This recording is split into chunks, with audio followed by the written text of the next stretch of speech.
nouvel Atrex de chez Rutus a été spécialement conçu pour les prospecteurs débutants. Rutus a réussi par le biais de programmes pré-réglés de faire de l'Atrex un détecteur polyvalent, simple d'utilisation et très puissant, que vous soyez débutant ou prospecteur confirmé.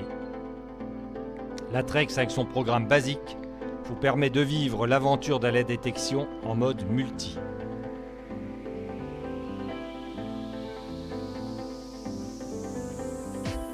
Il suffit de mettre en route l'Atrex en mode basique. Une fois en route, le détecteur vous demande d'actionner le switch ou la tirette. Vous réglez automatiquement l'effet de sol et vous êtes prêt à détecter. Voilà ce qu'on a à l'écran. En haut, on a le graphe d'identification. En dessous, l'identification de la cible. Le fer donne généralement un indice allant de -90 à 0.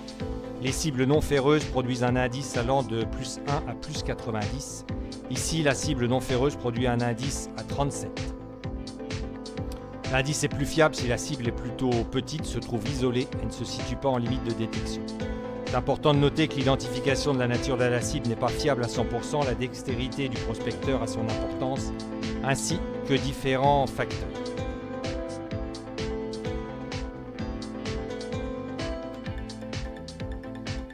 À droite de l'écran, on peut voir l'état de la pile. Et ici, si on fonctionne avec le casque ou avec le transmetteur sans fil ou même le haut-parleur. En dessous du boîtier, on a une tirette ou un switch qui permet d'effectuer le pinpoint et d'effectuer le réglage de l'effet de sol.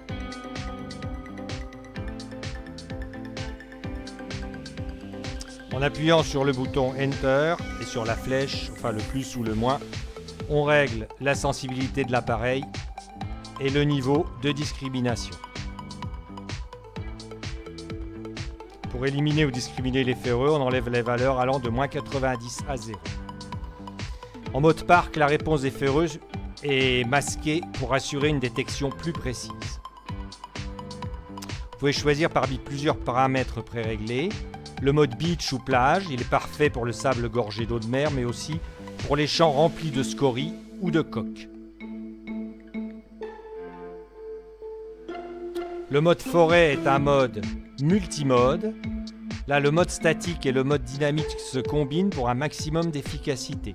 Le mode statique en tout métaux fonctionnant en arrière-plan nous informe en continu de la taille, de la forme et de la profondeur de la cible. Le mode dynamique nous indique en fonction de la réponse sonore si la cible est ferreuse ou non ferreuse. Le mode parc est fait pour détecter dans des endroits pollués où les cibles se trouvent les unes à côté des autres. En mode parc, le détecteur est très réactif et permet de bien séparer les cibles. En mode field ou champ, le mode est fait pour des endroits moins pollués, le détecteur est moins réactif mais il détecte plus profond. Mode tout métaux avec identification, un mode intéressant qui permet de détecter tous les métaux sans soucier de la discrimination sonore. Le programme basique offre également un petit menu.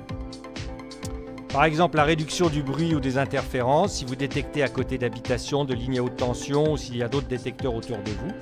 Si vous vous mettez en sensibilité maximum, la machine peut entendre les interférences et les autres détecteurs. C'est là qu'il faut augmenter la réduction de bruit. On peut monter jusqu'à 3 ou 4, le volume va jusqu'à 30. La fonction ton est aussi un réglage intéressant. Là, on est en coin 1, la tonalité est lissée. Coin 1, monnaie 1. La tonalité est lissée. En monnaie 2, on a un léger décalage de la tonalité. En monnaie 3, on a un pic en fin d'identification si l'indice de la cible est élevé. En relique 1, les ferreux ont une tonalité basse et les non ferreux une tonalité plus aiguë.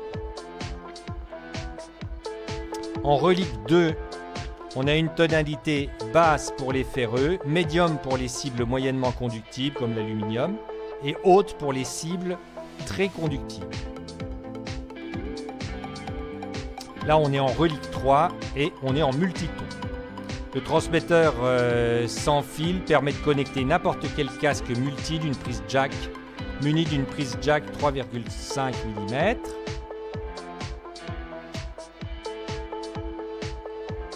Pour l'instant, on a deux menus, enfin deux langues. On est en polonais ou en anglais. Et ça, c'est le Wi-Fi qui permet de télécharger le logiciel basique dont je viens de vous parler.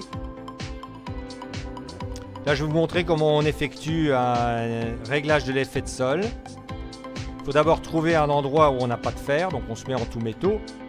Ensuite, on actionne la petite tirette qui est sous le boîtier comme nous le demande le détecteur.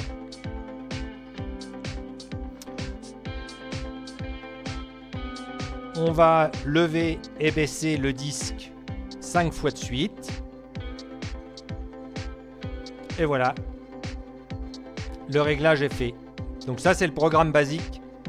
On vous parlera dans une prochaine vidéo du programme Expert ou Advance. Merci et à bientôt.